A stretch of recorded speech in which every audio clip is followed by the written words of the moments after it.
ఈ గ్యాలరీ వచ్చేసి hunting and fishing, hunting సంబంధించింది. ఈ హంటింగ్ వేట సంబంధించినట్టు. ఇప్పుడు ఉన్నటువంటి ఆదివాసులు ఏ విధంగా ఉందంటే అడిగిపోయినప్పుడు సంస్కృతికి సంబంధించినటువంటి కల్చర్లో ఉన్నటువంటి వస్తువులు అంటే ఈ బిన్స్ ఉన్నవా, ఇదేమో లేడీస్ది, మా జెంట్స్ది అన్నట్టు. జెంట్స్ లేడీది. దీంతో కల్చర్ డ్యాన్స్ చేస్తారండి.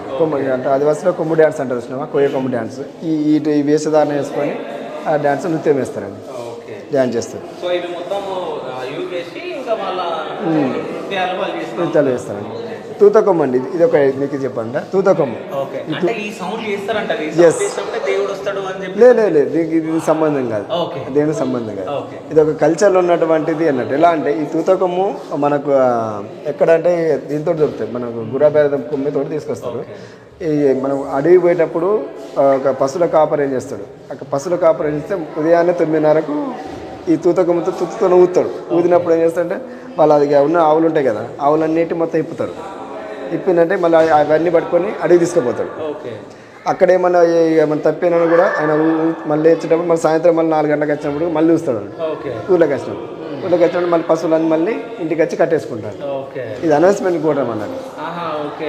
అయితే అంటే ఈ కల్చర్ యొక్క అంటే ఆధారాలు మొత్తం ఇప్పుడు ఆర్చ్ పైన ఉన్నాయి కదా, అవన్నీ ఉన్నాయి అక్కడ, అవన్నీ ఉన్నాయి, అవన్నీ ఉంటాయి. ఇవన్నీ మొత్తం టోటల్ అక్కడ ఉంటాయి.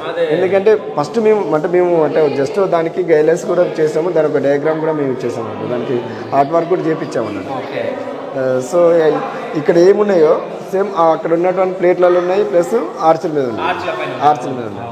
సేమ్ సిమిలర్స్గా ఉన్నటువంటి అన్నట్టు కల్చర్ సంబంధించిన. చిడతలు పెద్దగా ఉన్నాయి. ఇప్పుడు అప్పుడు ఏంటంటే పెద్దగా ఉండేటట్టు, పెద్దగా ఉండేటి. అప్పుడు వాళ్ళు కూడా భజనలు చేసేవాళ్ళు.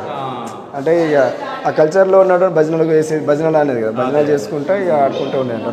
రాత్రి టైంలో వేసుకుని ఉండేది. కోలాటం, చెరువులు